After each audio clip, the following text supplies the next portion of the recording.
Hi, I'm Rebecca Blust, the founder of the Positive Thinking Revolution. And today we have with us Antesa Jensen. She is an emotional intelligence expert who loves to shift paradigms through pitch perfect truth telling. She is masterful at dismantling the intellect and piercing straight to the heart of things, instantly unlocking potential and the kind of resonance and connection that we all crave. And TISA specializes in facilitating fundamental transformation, as well as cultivating these innate human skills in others through keynote speeches, EQ workshops, expedition style intensives, through her company, Adventure Awake, and one-on-one coaching. And Tisa, welcome so much. I'm so glad to have you here today. Thank you. It is absolutely a pleasure. Well, I want to dive right in and I want to know, how did you get on this journey of helping people transform? I think I'm a pretty typical story where I went through my own transformational journey and then I felt indebted to the world and realized the value of the work that I had done. I knew it a little bit before I started, but it was really after you go through enough transformational experiences that you're like, this works, this is real. I would have probably been suffering a lot longer if I had not found myself a coach. And I was going through some really, really profound changes in my life. And I'm so grateful to the people who paved the way before me. And now I'm paving the way before my clients. And I say to people, I can't not do this. It's who I've always been in many ways. When I went and got my coaching training, I wasn't intending on becoming a coach. And then I learned that who I was already was a coach. And so I just put sort of words and a structure to something that was already a very present soft skill. So Mhm. It's a amazing, not even amazing. I think it's actually, most people who are helping people went through something themselves. They had a dark period or they went through a transformation themselves and they came out the other side and they want to be in service to others. Yeah, yes. almost every single person Yeah. almost every expert I talked to went through something dark, and the Right. And thing is, those are the best coaches as well. right, because they get you. They know where you are at. They know what you're thinking. They know what you're going through, and they were there, and they're able to Mhm. like take you through the journey. Yeah. Yeah. So, on your site, you asked this question, and I loved it. It is: have you ever wondered what it would feel like to be home? Can you tell us what you mean by that? Yeah, it's to be at home everywhere is to be at home at your job, to be at home in your relationship, to be at home in your body. For me, that's what we're all moving toward, in all of us, even people who aren't really explicitly seeking it. We all want to feel um, like all of us is welcome everywhere. And in that sense, like you're walking into your own home. And one thing I know from my own personal experience is that I had a phase of my life, and in fact many years, where I didn't even feel at home in my own home, because my home was an expression of a part of me that I couldn't access. And but we all know what it feels like to feel at home. We all know what it feels like to kind of rest easy in that. And the Mhm. more we reveal of ourselves, the more that we remember, and the more that we let kind of fall away, the more at ease we are with who we are and our innate brilliance. I mean, it's everyone here has something unique and innate within them that is beautiful and Mhm. on offer for the world. I don't think a lot of us feel at home everywhere, at home in our bodies, at home at work, at home in our relationship.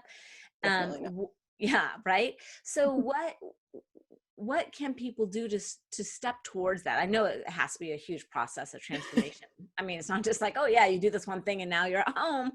Ta-da! But what is something that they could start like looking at or be curious about or aware of?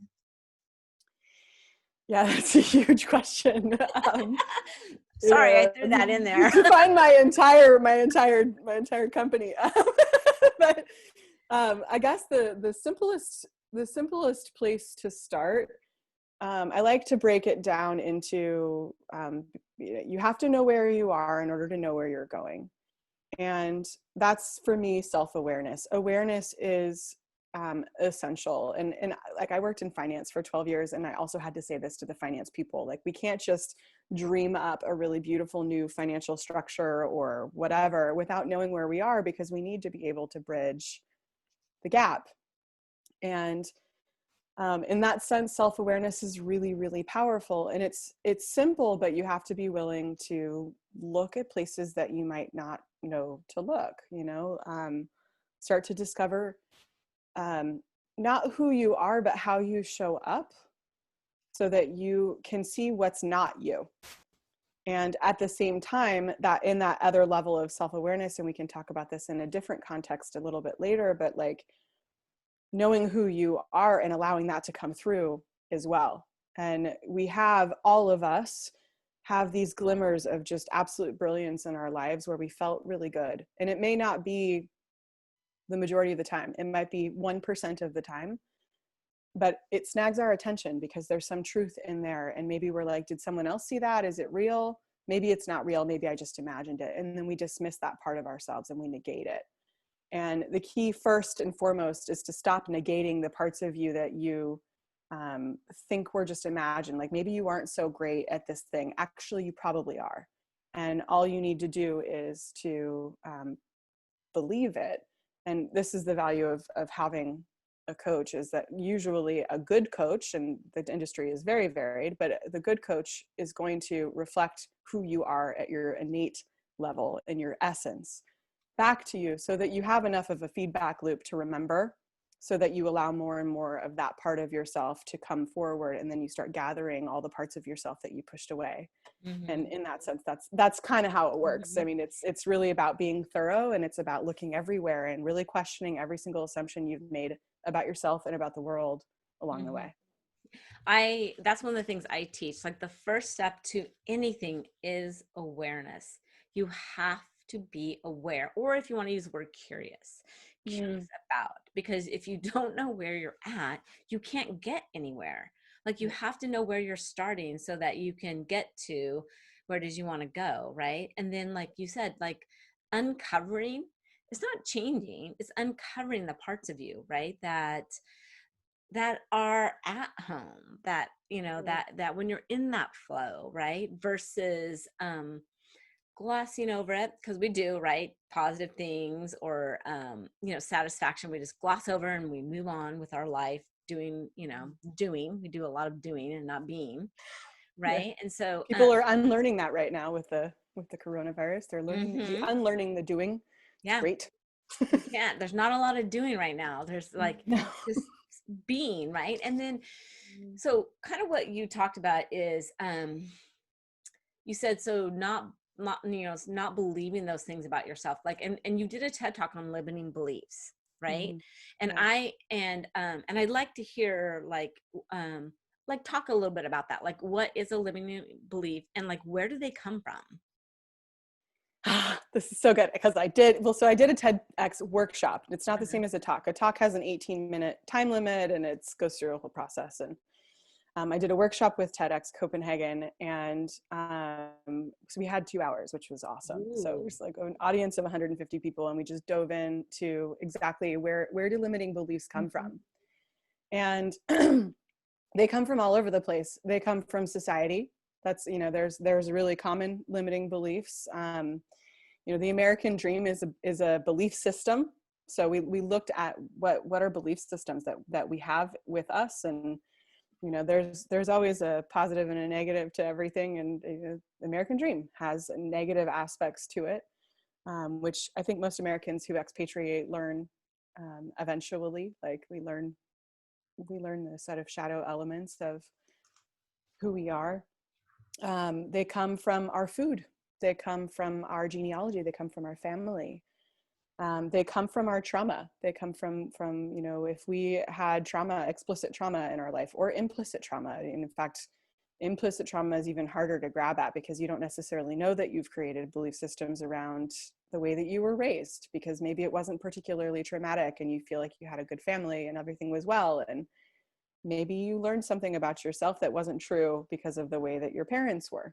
One of the things I talk about in that in that workshop is how the prefrontal cortex works and how susceptible we are until we're 7 years old to the belief systems of the people around us biologically, necessarily, because we need to be able to fit in with the tribe. And if we didn't subscribe to the belief systems of our parents, we might die in, in the primal aspects of being a human being. So the overarching theme was like, you necessarily got yourself into this mess. It's part of the experience of being a human. And the way to get yourself out is to remember the thing that you knew on the day you took your first breath, which is that you're innately powerful and you're innately brilliant. And a limiting belief is just what it sounds like. It's a belief that makes you feel limited. It's a belief that makes you feel negative. It's a belief that makes you feel stuck. It's a belief that makes you get stuck in this either or black and white thinking, where there's only two possible options and they're often at odds with one another. Mm-hmm. And so remembering that you're not powerless, you're not a victim, you never were, that's a construct of your mind. Remembering what your own reactive behavior might look like, and then learning how to step over that and move through it so that you're no longer governed by the emotional experience that your limiting beliefs is offering to you. Mm-hmm. And I like to call them filters. Your limiting beliefs are these filters that you walk around with, right? Yeah. And they literally, or blinders, whatever, and you can't, until you become aware and curious, it's an almost automated thought process. And your brain You is have no idea. Yeah. it's just filtering these things, and you're filtering out stuff that doesn't match your limiting beliefs. You don't even hear it, see it. It's just not even there, right? Yeah. And those until you start becoming curious, and it's easy to see what your beliefs are. Just look at your life. Those are exactly what you believe. Like, you have exactly what you believe. You have it in your relationships, you have it in your finances, you have it in your sense of purpose. Like, those are your beliefs. So they're easy to uncover. You just take a look. And I also like to use the words I am. What are you saying after the two words I am? Those are also will show you what your beliefs are. Yeah, ultimately you want to be able to strip it all down to take the I am away. Like basically anything that's impermanent disappears. And then that's the more spiritual, I guess, way to do it. But there is actually a very, neuroscience-y, neurological way to approach your belief systems, which I understand that you also look at. And Mm-hmm. it's my juice in this. Like it's so important to be able to be willing to cast doubt on the things that make you feel like garbage. Mm-hmm. And change And those neural pathways. exactly, and start to create new ones. And one of the things I said in my TED Talk, which I'll repeat here, is we spend more energy recreating limiting beliefs, but also a sense of normalcy when changes are constant. Is our birthright. And being able to be agile is actually our natural inclination. To be able to transform is our natural inclination. And the amount of energy it requires to repeat those limiting belief systems every single day is exhausting. And it's no wonder that people are burning out. It's no wonder that people are stressed. It's no wonder that people feel unhappy and lost in their lives, because you're not questioning that. It's just allowed to go on autopilot. And me too, I was the same way. I remember the first time I sat down with someone who was looking at my belief systems, and I was so floored, Rebecca, that I stopped talking for 3 weeks because I didn't know that I was showing up in the way that I was. I didn't realize that I had these manipulative intentions in the way that I was communicating, especially in intimate relationships. And when I saw that hook and I saw the way that I was entering into what's called a victim consciousness mindset, I was so humiliated. And I was like, I'm never going to do that again, which is, of course, famous last words, because of course you do it again. And of course you do it like 800 million more times, because it's not about stopping it immediately.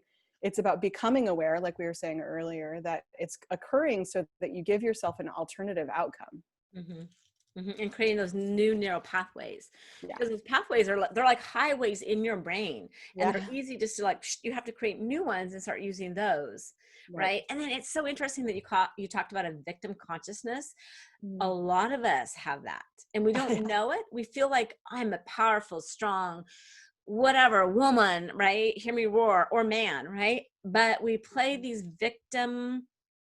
It's the ego, right? We play these victim I don't even want to call them games, but conversations where we put ourselves, you're the perpetrator and I'm the victim, versus like you're challenging me or you're coaching me, right? Right. Yeah, we're tricky. We are I, tricky. I still am very sophisticated, Right. especially in this area. I'm sophisticated in many areas of my life, and that includes the way that my stories show up for me. And my sophistication was that I was and still am a very powerful Mm-hmm. woman, and I point to like back then, like there was actually like a very noticeable shift in my life about 5 years ago, but like, where I went explicitly down a spiritual and emotional intelligence path and left my career and changed my life completely. But um I was very hard to catch because I was also really righteous and very convincing. Like, there was That just, sounds like me. yeah, there were really, Same really thing. Very compelling intelligent, stories. very, yeah. Uh, Yeah, yeah. And thank goodness, like I've become aware, and you too, and hopefully the audience, of our stories so that we can shift them and like, right. and be at home, like you said, be at home everywhere. That's right. And yeah. And and then that leads to such inner, like, I'm gonna call it resilience or Mm-hmm. contentment. So that when those challenges come up, because we are living life, they will happen. So you don't like increase your positivity or increase your inner strength and then poof, no more challenges. It's how you're responding to them, right? It's I was how, just talking to somebody about this earlier today, that from the outside looking in, when you see someone who's living a spiritually aligned, I'm doing finger quotes for anybody who's listening to the audio only, way of living, like I say that just because it's kind of a weird thing to name, but like, first of all, problems don't exist, but challenges do. And we have this idea that if we reach some certain level of either self-awareness or transformation or growth, or however you want to talk about personal development, that our problems go away. And we're all sort of scrambling for that marker point where we no longer have problems. And the reality is that we never had problems. We only ever had opportunities. mm-hmm, That was always the truth.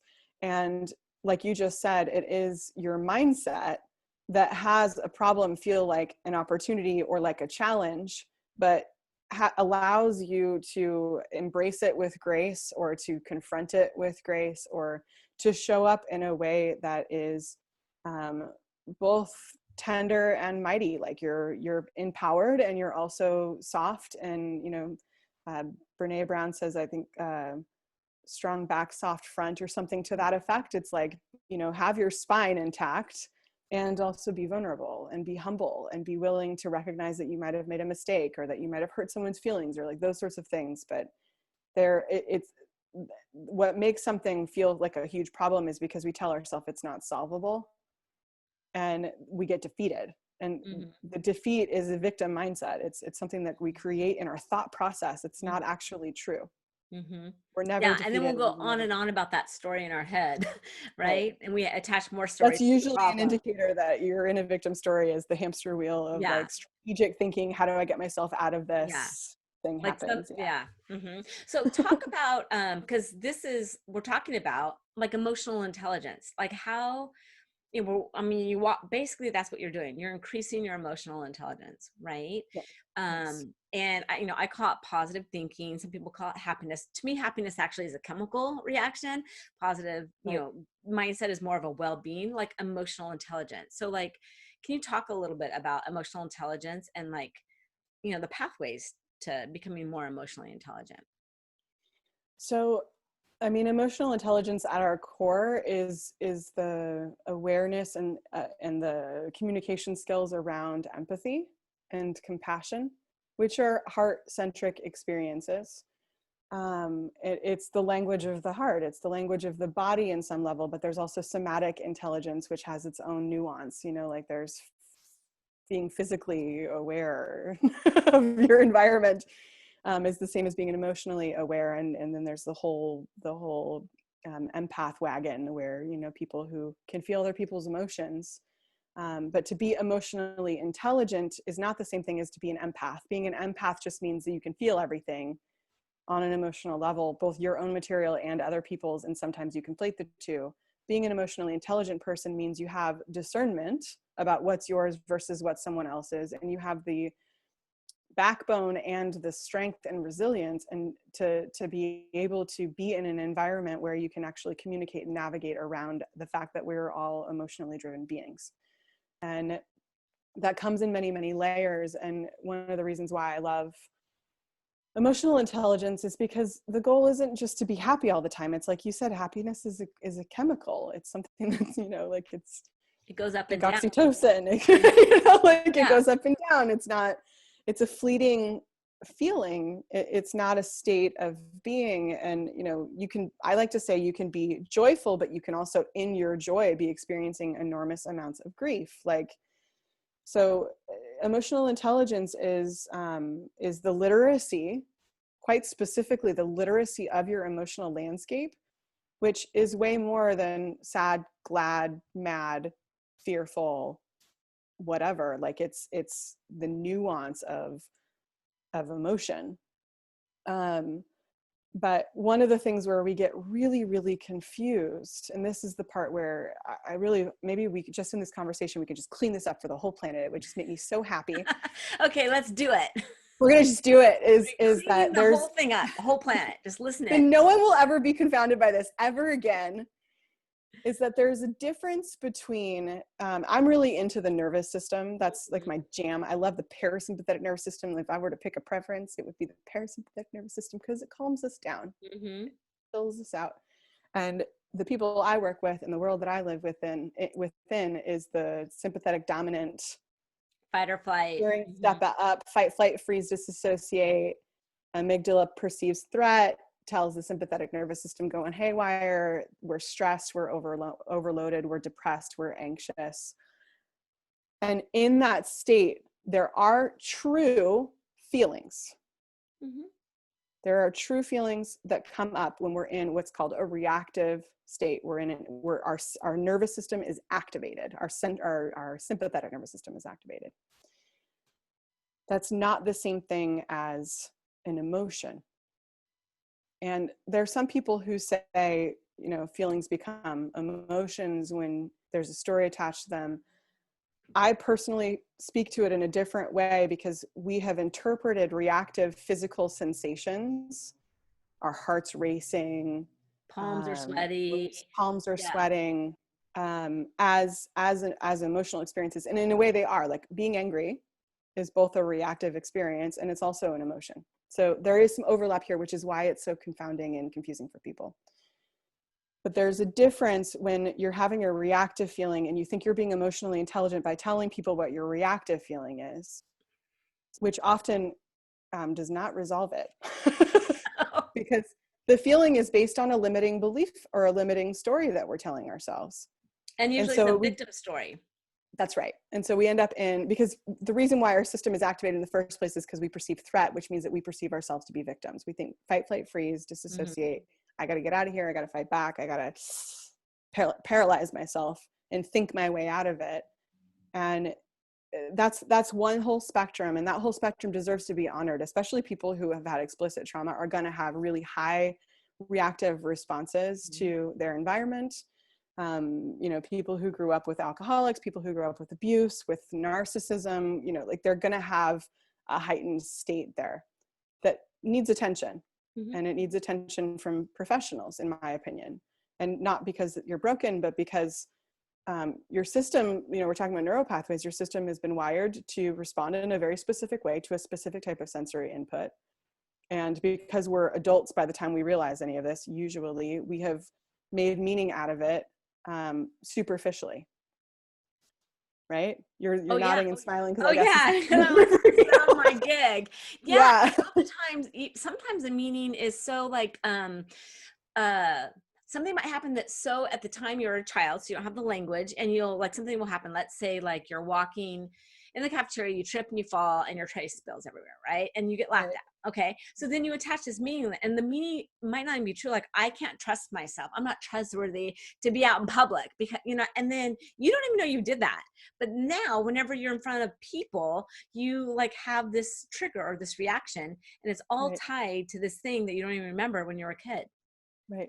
Yeah. And that's a super neutral one in terms of like the types of triggers that can show Yeah, up. I mean, I was giving an example of how like that's a how good, simple it can be, the yeah. trigger that you don't even associate. You'd have to really dig to find out where it came from, but you attach this meaning because you're a child that wasn't actually true. But then now, And anytime you something believed that it. looks similar to that, that is your emotional response because And it's that, and by the way, that's a natural response to trauma. It's one of the things that has us intellectually cope with something that is outside of our energetic capacity to feel. And so um, this is one of the things that has people feel so limited about wanting to look at this, is that they don't realize that they could also discover really positive things by going on a healing journey mm-hmm, about themselves, things that they fragmented is what I call it, when they dropped off a part of themselves at a point of trauma and replaced that part of themselves with a story. And mm-hmm, so if you learn how to shift the story, you might retrieve a part of yourself that you didn't even know you were missing. mm-hmm. And this is Love what's so that. fantastic about positive thinking is when you learn how to change the narrative, Mm-hmm, that is the first step. It's an essential first step, especially if you have a really negative narrative. To mm-hmm. start to allow yourself the agility to speak into the positive is extremely important. It's an extremely important part of that cycle. And what you end up coming to is there's always a new stage of growth Mm-hmm. in order to be holistic and thorough. And we kind of went on a little roundabout tangent, but emotional intelligence is really being able to access within yourself those core emotional experiences that are uplifting in nature, whether they're positive or negative in the mind. Mm-hmm. And we have this idea that there are negative emotions and there are positive emotions, but when you're getting to the raw expression of the emotion, which is the truth of the heart, the wisdom of the heart coming through, no matter how, like if you're furious, but it's coming from your heart and it's not coming from a story, it creates connection.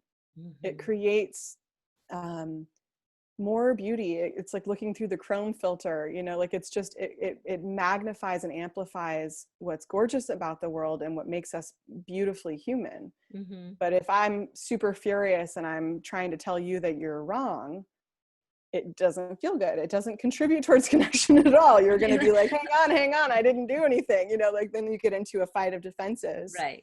and Yeah. you prevent connection, the connection that's inherent, that's actually already there, but you use the thoughts to avoid seeing it. Mm-hmm. And that is just not helpful. I love that. What a beautiful way of explaining that. And that really emotions can be neutral as long as you're not like attaching stories and keeping it going and like creating more, neural pathways that so that you are being triggered versus having the emotion. And the emotion is different than the reaction, right? You have that emotion and then there can be a pause, between the emotion that you're actually feeling. So I don't like people to think that you're just not going to have any negative emotions ever again. That's not how it works. You have your emotion, you feel your emotion, but the Right. key here is you're not attaching stories to it from the Right. past. Yeah. But you allow it just to like go through the body. Yeah. Right. It's from the present moment. Mm-hmm. Yeah. It's Not from that's the a key past or indicator. something from the Yeah, future. Yeah. exactly. It's not coming from From either. worry. Yeah. Well, we're running out of time, Antesa, and I want you to talk about your free gift before we have to like sign off. Can you tell the audience about that? Yeah. So it's it's breaking through belief systems, right? Yeah, what is it? That's the one I do. So this is actually related to the TEDx workshop that I did. It's 10 steps to break through the belief systems, and so Mm, it's perfect for this call. The purpose of the exercise is to realize what stories you're telling yourself about an active situation in your life. So you basically write out the whole story as you're experiencing it, and then you break it down into pieces so that you can figure out where your own reactive state is preventing you from finding out what's actually true, and how to work with your own power so that you, first and foremost, stop giving your power away to other people by making mhm, them the authority on your life when you're the inner author of your own life. And also get clarity about where your position is in a dynamic. So we didn't get into this at all, but one of the guiding principles of working with limiting beliefs in victim consciousness is the drama triangle. And when you figure out that you went into a pattern because you're a big old rescuer and you made someone a victim by being a rescuer, and then they played along with you by making you their rescuer and acting like a victim, only one person can break that dynamic. And this 10-step process, which is just on a worksheet, it's super straightforward, and you can email me if you have questions, really allows you to see how you played a part in it so that you can get free. So it's kind of one of those self-awareness things of learning how you contribute to the stuff that you don't like in your own life. I love that. And there's so many things out there that people can do to get out of this stressed out, overwhelmed, like disconnected life that they're leading. Like there's ways out. Like you said, it's a worksheet, like 10 steps. Yeah. But you have to do it. You have to do it. And one of the things that I will say, just given the timing of this interview and the coronavirus and the fact that people are probably living on top of one another or in utter isolation right now, is that, one of my biggest jams is around resonance. We're very dysregulated in our nervous systems. We're sympathetic dominance. And there are tools that you can do purely on a somatic level, which is just with your body, to bring you back into a resonance so that you have the capacity to do an exercise like the one that I offer. Breathing, meditation, singing, all of those things activate. Dancing, hugging a tree. Hugging trees is like my new favorite thing. I do it all the time. If I feel used to make stressed, such I go out fun. and put my hand on the tree. Trees are so alive and they remove negative energy from your body. Laying on the ground, like, for those of you who are locked indoors and feeling hopeless right now, I don't want to in any way pull away from that experience, because it's a hard time. It's I have real. a hard time too. Like this is very real. And if you're going to go into this sort of worksheet and you're feeling like I should do it, now is not the time to go into a worksheet like that. You got to really want to, and your ability to do it the way that you have the actual energetic capacity to, is to really boost up that parasympathetic nervous system first if you're stressed out right now. Because if you're worried about money, or you're worried about your husband or wife or your kids and homeschool and whatever, like, take care of yourself to a degree first. Take a bath, meditate for a little while, do lots of exhaling, then address. Oh, that's so smart. Thank you for saying that. That is so true. Yeah, if you're in the sympathetic nervous system, it's not a good idea to do any of these exercises. Yeah, you need to regulate your nervous system first before you start to try and heal. That's really, really important. Many of us did not learn how to self-regulate, and now we're getting that very cruel reminder because we don't have an environment to help us self-regulate. We only have ourselves, Netflix, and wine, and we're like, and our practices. If the you props have them, are all gone. Your props are gone, and so yeah. So we're learning very quickly as a collective society what tools we're missing, and it's okay if you're not coping well. I think that's true for a lot of people, and some of the best ways to cope are to stimulate the vagus nerve, which is part of the parasympathetic nervous system. And I just give that away for free because I want people to make the most use of my freebie. And my freebie is great for if you're doing well, or if you're stable, but a lot of people aren't stable right now. And this might just require some tandem practices at the same time. We can do a whole nother talk about this, just this part. Most likely. Most likely. Awesome. Well, Antesa, thank you so much for just sharing your wisdom and these tips and these tools. I mean, even the fact that, like, you tell people, like, hey, don't do this worksheet until you can get yourself, like, calm down with a bath. Like that, it's just so generous, just so giving. Thank you so much. It's my pleasure. It's absolutely my pleasure. I'm so glad that we could make this conversation happen. Me too. And audience, I also want to thank you for watching. Please make sure you check out the rest of the interviews. They're also full of insights and tips so that you can have the life you love, all of it.